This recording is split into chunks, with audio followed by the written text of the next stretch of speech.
din siya sa Vice President, mukhang tinatarget talaga siya ngayon. Uy. Bawat sabihin niya, ay talagang nilalait ng mga Duterte haters.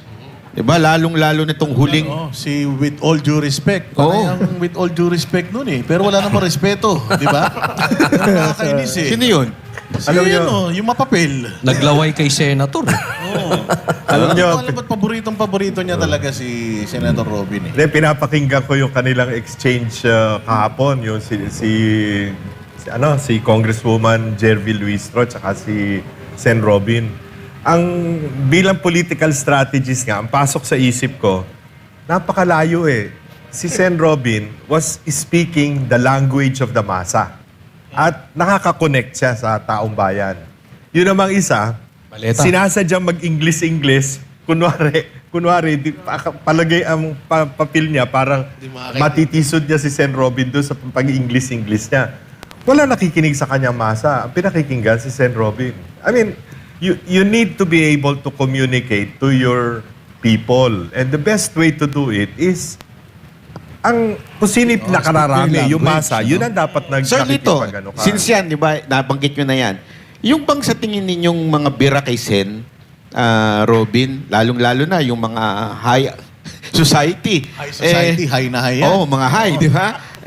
Nakaka-apekto kaya ito sa popularity at botante ni Sen Ano Robin? nangyayari? Lalo nagkakasimpatya ang tao sa kanya. Ganon din kay Inday Sara. Lalo nagkakasimpatya ang tao. Alam mo, pareho ng pagbibigay ng ayuda. Tiningnan ko yung huling Pulse Asia survey, yung June 28 up to July 6 na survey. Makikita mo yung poorest of the poor, yung E, class E, income level. Sumipa doon ang disapproval rating ni Presidente Bongbong, sumipa ng 74% ang disapproval rating. Yun ang binibigyan ng ayuda eh. So ano ibig sabihin? Una, ang tao, miski na gaano kahirap, alam nila na pera naman namin itong binibigay nyo, binabalik nyo sa amin. Pangalawa, pag pinapipila mo ang tao para sa init ng araw, para lamang makakuha ng 2,000, parang iniinsulto mo yung dignidad niya eh. Parang ginagawa mo silang pulubi. So, imbis na matuwa sa'yo, nagkakaroon ng resentment ang taong bayan. Di ba pareho nung papipilahin mo para sa 20 pesos na bigas? Di ba? Madaling araw pa, pipila na yung senior citizen. Inaapi mo tao nun eh. May namamatay Diba? pa. Oh, may namatay pa. Kasi isa sa mga huling, actually pinaka-latest ito na akusasyon kay Senator Robin, ang prosecution daw ay dapat hindi one-sided. Yan ang sinabi ni Sen. Pero pinuna ito ng halos lahat ng mga bunging lawyer. May isa ka pang paborito eh.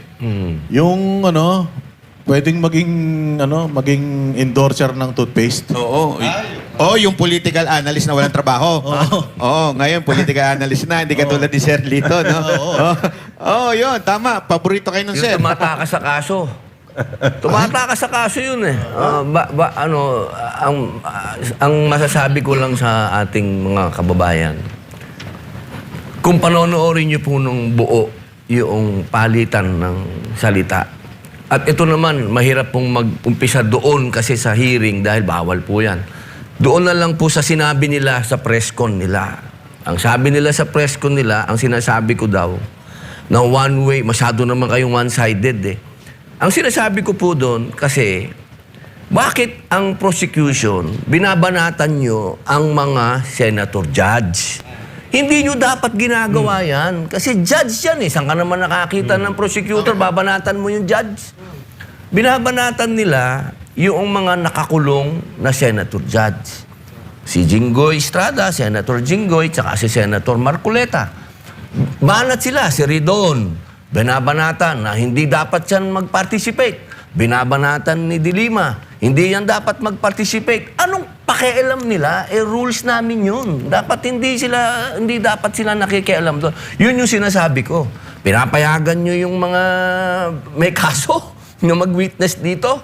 Pero yung mga senador na may kaso, kako, na hindi naman final and executory, wala pang nangyayaring hearing, ayaw niyong payagan ditong mag-participate. Anong karapatan nila sabihin sa amin yon? medyo itong mga ito, para itong mga langaw na nakasakay sa kalabaw.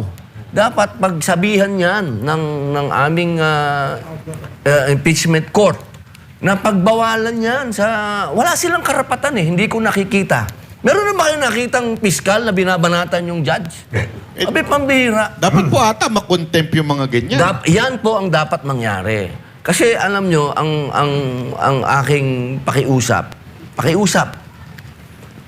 pag ako po nagsalita doon, meron, kilala nyo naman, mahirap magsalita kasi sub-judice tayo, no? Sana, panghawakan natin yung sinabi ni Patron. Gusto ko maintindihan ng taong bayan kung ano tong impeachment. Huwag nating daanin ito sa masyadong legal at masyadong Inglisan na mga salita. Kasi, di ba sabi nila para sa bayan nito, itong impeachment? O ba't ayaw natin ipaintindi? Dapat ipaintindi natin. Hindi tayo pwedeng... Sila tong sabi ng sabi, no, wag daw masyadong mag-technical. Pag nagiging technical ako, sasabihin naman nila, alam nyo, ang hirap eh. Speaking of sub-judice, Senator, yung bang ginagawa nilang mga press-con na yan, araw-araw na press-con na ginagawa nila, hindi ba yan inaantay ko nga pumapasok? yung spokesman ng impeachment eh. Inaantay ko nga magsalita eh. Ang ginagawa pa ng spokesman ng impeachment namin, ako pa ang binabanatan. Sabi ko, iba talaga ang panahon ngayon talaga. Oh. Ganon? Yung Opo, yung Atty. impeachment, Tonggol? si Tungol. Oo. Ako pa ang binabanatan. Alam namin yung puso mo, hindi pa politiko eh. Opo. Buti nakakatiis ka, paano mo nilalabanan? Ay, Di ba iniisip ko nakikita na lang po yung taong bayan. Kasi pag ako pang nagsawa dyan, sino pa?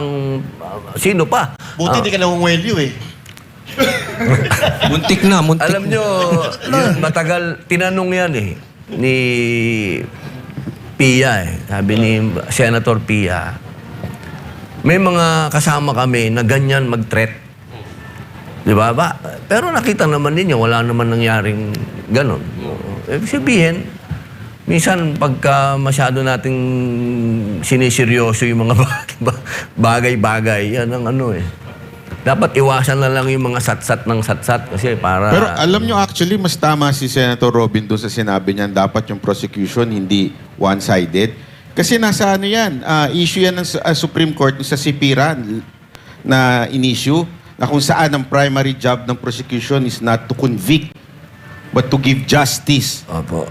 So, ang mali talaga dyan yung mga humuhusga kay Senator Robin. Pero ito ang tanong, mukhang tinatarget talaga kayo ng, ewan ko kung sino tong tumatarget, pero handa ba kayong harapin at makulong din? Oo naman. Kulungan din nila ako matatakot sa kulungan. Ako ano yan eh. Kumbaga, dyan ako nag-Islam, dyan ako nag-Muslim, dyan ako bumait. Hindi ako matatakot dyan. Ang nakakatakot dyan, yung gagawin ka ng kaso. Yun ang ano. Kasi kung ako, nung nakulong ako, inamin ko, talagang siraulo ko ng panahon na yun, dapat ako makulong. Pero pag ikukulong ako ng gawa-gawang kaso, medyo mahirap tanggapin yon. Yung pangungulungan, madali yan eh. Pero yung kinulong ka, nang alam mong hindi mo namang ginawa, ay pambihira yun. Pambihirang... Mukhang senator, yan ang umuugong na balita ngayon, mukhang mauubos kayo. Tila ang nadidinig po natin, isusunod si Senator Cayetano, tapos kayo. Kasi kayo yung mga nagsasalita na ngayon na may sense eh. Hindi lang yung parang pagmamalaki nyo lang na 29 years kayong mambabatas. Yung meron talagang laman. Ika nga. Handa naman po tayo dyan. Handa po tayo dyan. Alam nyo, pati kabuhayan namin, tinitira na nan. Pero paano yung boto? Kasi kung mababawasan kayo na mababawasan. Yun nga ang sinasabi ko eh. Bakit itong impeachment court, hinahayaan nila magsalita yung mga prosecutor na gusto nila magbawas sila. Yan ang Ba't sila intention nila eh. nagdidesisyon, ano? Parang sila nagdidesisyon. Tapos gusto nila lumiit yung 2/3. Parang bakit ganito? Anong ano to? Alam niyo, malaking constitutional crisis ito ah. Kasi konstitusyon yan eh. Hindi natin pwedeng baguhin ang konstitusyon nang sasabihin ng, halimbawa lang, ano, kasi parang ang dating hihingi sila ng interpretasyon sa Supreme Court. Malabo yun. Kasi kung amendahan natin yung saligang batas, magkaroon tayo ng constitutional assembly, baguhin natin. Hindi pwedeng i-interpret yun na sila mismo lang, sasabihin lang ng Supreme Court. Nabawasan natin yung 2/3. Halimbawa, naging 20 na lang kami. Ilan ba yon? Ilan 2/3 niyan? Sabihin mo na 16. 14 na lang? Ganon? Teka muna naman. Pero Sir Lito, di ba binanggit na yan ni Escudero? Binanggit na rin actually ni Lacson, 16 talaga eh.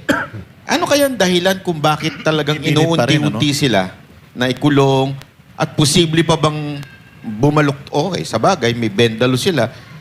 Posible pa bang baluktutin yan at gawing mas mababa? Imposible yan. Sabi nga ni Senator, it will create a constitutional crisis. Kasi mawawala ka lang sa pagiging senador kung mamatay ka, kung mag-resign ka, o ma-expel ka. Eh para mo i-expel ang senador, paano mang kadahilanan, 2/3 vote din eh. So how do you expel Marcoleta, Bato, and Jinggoy? Wala yan. Miski idulog nila sa Supreme Court, ano yan? Miski si Chief Justice Hilario Davides, sinabi na 16, di ba? Sir Lito, Yung mismong gumawa. Oh. Yung mismong gumawa ng